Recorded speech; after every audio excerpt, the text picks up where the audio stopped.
महिलारिनि आखाइखौ जुदि जों मजबुत खालामाबा जोंनि बिटिसिनि जि मर्यादा दंमोन 6 सिड्युलनि जिबायदि मर्यादा दंमोन बे जोबनो थांगासिनो गुन्दै मोनजानाया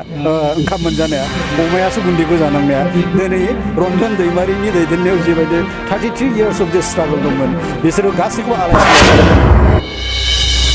गामिफोरखौ खेरखाय बेरखाय माखासे दोनबाय माखासे सोबाय आरो बिनि अनगायै मोनसे समस्थियाव दोनालासिनो सेरखाय बेरखाय मोनथामाव गारसारना हरनानै जोंखौ दुरबल खालामनानै मोनसे गुसुङैनो आपडेट भिडिअ लाबोलायबाय दा इउपिपिएलनिनो होननांगौ जाहैबाय आबसुनि गोख्रों दैदेनगिरि गोबाव समनिफ्रायनो जे साख्रिबो मावबोनायमोन आरो आबसुआव बिफाव लानानै गोख्रों दैदेनबोनाय मानिजाथाव बुद्धिराम जे बसुमतारी बेसारा बिपिएफआव जयनिं जाबाय अब्ला माखासे जे प्रमद बर' सारनि रुल्स एन्ड रेगुलेशन बैखौ फसायाखै नामा जे divide in rules and policy जे खालायदों नामा बेखौ जे बुद्धिराम जे बसुमतारी बे सारा मा खोथा बुंदों नोंथांमोनहा नायनानै ला बेनि उनाव आं नोंथांमोननो दसे उनाव फोरमायगोन आरो दिनैनि दिनाव बिटिसिनि जि मान मर्यादा बेखौ फिदिंना लाबोफिननायनि थाखाय अत्यन्त प्रयोजन जादों आरो बे मान मर्यादाखौ बिटिसिनि जिबायदि जि इम्पर्टेन्समोन जि मोनसे प्रेस्टिजमोन बेखौ जुदि लाबोफिननोब्ला मानव गेदेर हाग्रामा महिलारि बिथांनि आखाइखौ मजबुत खालामनांगौनि प्रयोजन जादों बिनि थाखायनो आंबो जिहेतु आबसु गारखांनायनि उनाव आं मोनसे सोलोंथाइनि बिथिङाव आङो हाबनानै दंमोन सासे फोरोंगिरिमोन आङो खिन्थु दिनै बुजिफैबाय जों नायनानै थाबाय जानाय नङा यं जेनेरेसन आरो जाखांफुनाय लाइमोन गासिबो फैनानै जोंनि मानव गेदेर हाग्रामा महिलारिनि आखाइखौ जुदि जों मजबुत खालामाबा जोंनि बिटिसिनि जि मर्यादा दंमोन 6 सिड्युलनि जिबायदि मर्यादा दंमोन बे जोबनो थांगासिनो दं बेनिखायनो गासैखौबो टेक खालामनानै आं दिनै मात्र नैबे इलेक्शनाव प्रमद बर'नि दैदेननाय इउपिपिएल सरकारखौ आउट खालामनांगौ आरो जोंनि मानव गेदेर हाग्रामा महिलारि बिथांनि दैदेननायाव बिपिएफ सरकारखौ लाबोफिननांगौ होननानै आङो जुगदान जाफैनाय जादों बिनि गुबुन आरो बिनिफ्राय गुबुन बाथ्रा गैया प्रमद बर'नि एबसु समाव मोनसे समाव जोङो बेखौ आफादगिरि खालामदोंमोन जास्ट जोंनि जि माने अरिजिनाल डिमान्ड दंमोन बेखौ आन्दलनाव लाबोफिननो मोनसे रिभाइभ खालामफिननो बे समाव सिमहालागै थिगानो दंमोन नाथाय जेब्ला बियो लास्ट पार्ट एकर्ड जाहां समाव बिनि एक्टिभिटिसा ओरैबायदि सन्देहजनक जाबाय बे समनिफ्रायनो जों बेखौ गारदों जों मिन्थिगौ जे बिनि दैदेननायाव जुदि थांबाय थायोब्ला जोंनि बर'नि जिबायदि मोनसे अरिजिनाल डिमान्ड दंमोन बेबो फोजोबगोन आरो मानो होनोब्ला जों बिनि जि एक्टिभिटिस नुबाय जे जोंनि आबसु बर' फरायसा आफादनि जि माने जि आदर्श सान्थौ बे सान्थौआ गुबुन जाय अर्गेनाइजेसनखौ आं बै अर्गेनाइजेसननि मुंखौ बुंथ'नाय नङा कमप्लिटलि अपोजिट बिसोरजोंबो बियो माने नाले गुले जानायखौ जों नुनो मोन्दोंमोन बिनि थाखायनो जोङो बिनि जे एकर्ड जागोन एकर्ड खालामगोन बिनि दैदेननायाव बे जेब्लाबो फिनिश एकर्ड जानाय नङा होननानै जोंहा बै समावनो जोङो सानखादोंमोन आरो ससियेल मिडियानि गेजेरजों आं बेफोरखौ बुंबोबाय थादोंमोन जायनि थाखाय प्रमद बर'आ माखासे माने सिनाय मोनै मानसिफोरानो आंखौ आक्रमणबो खालामनाय जादों आरो आंनि न'खौ गाग्लोबलायनायबो जादों खिन्थु बाथ्रायाथ' दिनै माने प्रुफ जाफैबाय जे बिनि आखायाव खुनु पयध्य माने फिनिश एकर्ड जानाय नङा माबाखौ एनडिपिफोरखौ जाय 33 years माने स्ट्रागल खालामबाय बिसोरखौ मा खालामखो बियो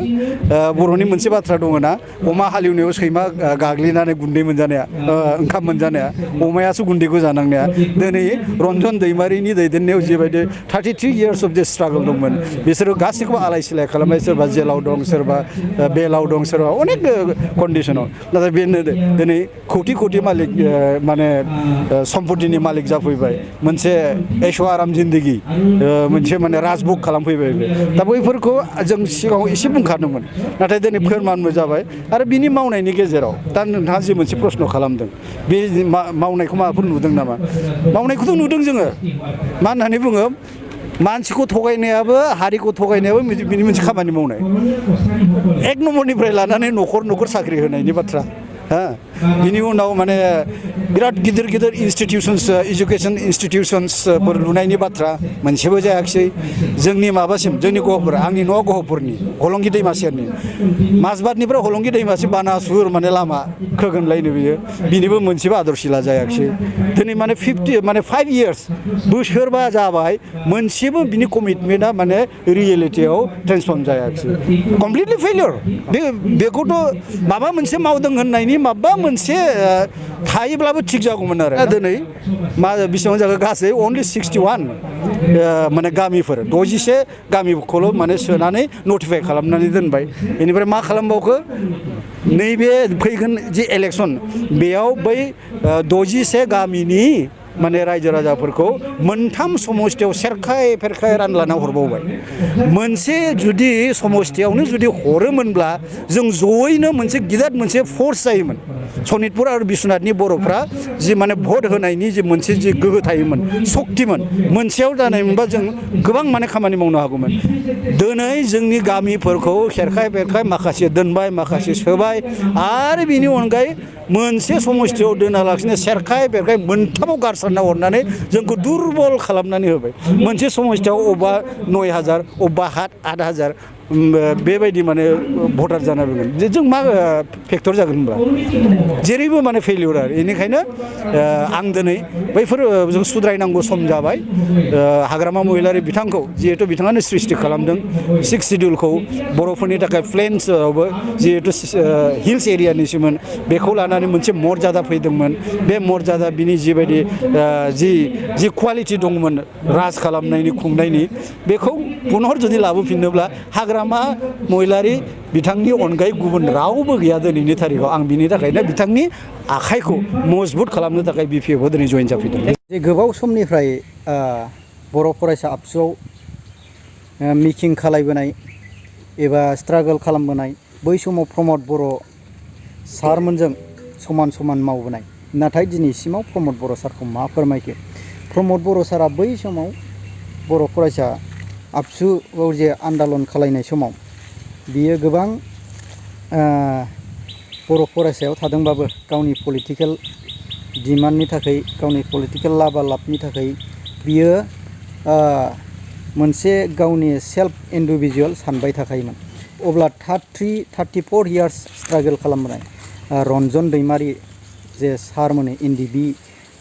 एनडिबिनि गासै बर' हारिनि थाखाय दावहा नांबोनायनि सायाव बियो मोनसे बै समाव ब्रिटिशफ्रा मोनसे डिभाइड एन्ड रुल्स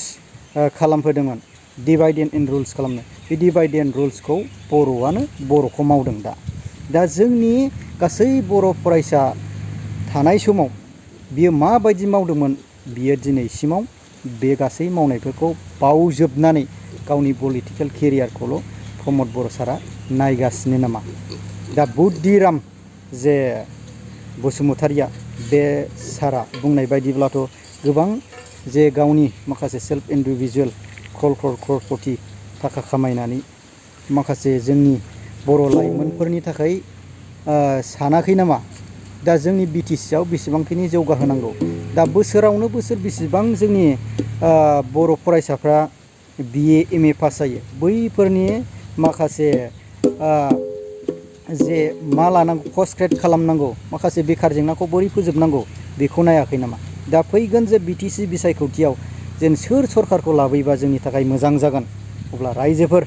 माखासे जोंनि पावार एन्ड फांसनखौ जोङो सलायनो हाला होननानै जे हरफिननाय बायदि बेबायदिसो जादों नङा होमबा अब्ला रायजोफोर बे रुल्स एन्ड रेगुलेसनखौ जोंनि बिटिसिआवनो मोनफिननो थाखाय जोङो नाजाफिननांगौसो जाबाय अब्ला बेसेबांखिनि दुखुनांथाव जादों रायजोफोर दा रायजोफोर फैबाय थानाय जे बिटिसि बिसायख'थियाव जोङो जाय दोलोखौ पावाराव सिगाङाव पावाराव दंमोन बे दोलो पावारखौ लाबोनानै जोङो मोनसे मान एन्ड मर्यादा एबा जोंनि बर'नि राजखान्थिखौ लाबोफिननो थाखाय जोङो नाजानांगोन अब्ला फैबाय थानाय जे बिटिसि बिसायख'थियाव जेने नोंथांमोनहा जे गावनि बिलु गोनां आखाइखौ भट होनानै सोरनो देरहागोन नोंथांमोना निस्सय नोंथांमोनाव साननानै दंखायो जायफ्रा आङो बेखौनो खावलायदों आंनि जेके मोसाहारि चेनेलाव गोदान चेनेलखौ साबस्क्राइब खालामनानै लादो आरो कमेन्टनि गेजेरजों सोर दोलोखौ सापर्ट खालामोबा आरो सरकाराव लाबोयोबा गाहाम जागोन नोंथांमोनहा फोरमायहरबानो जाबाय।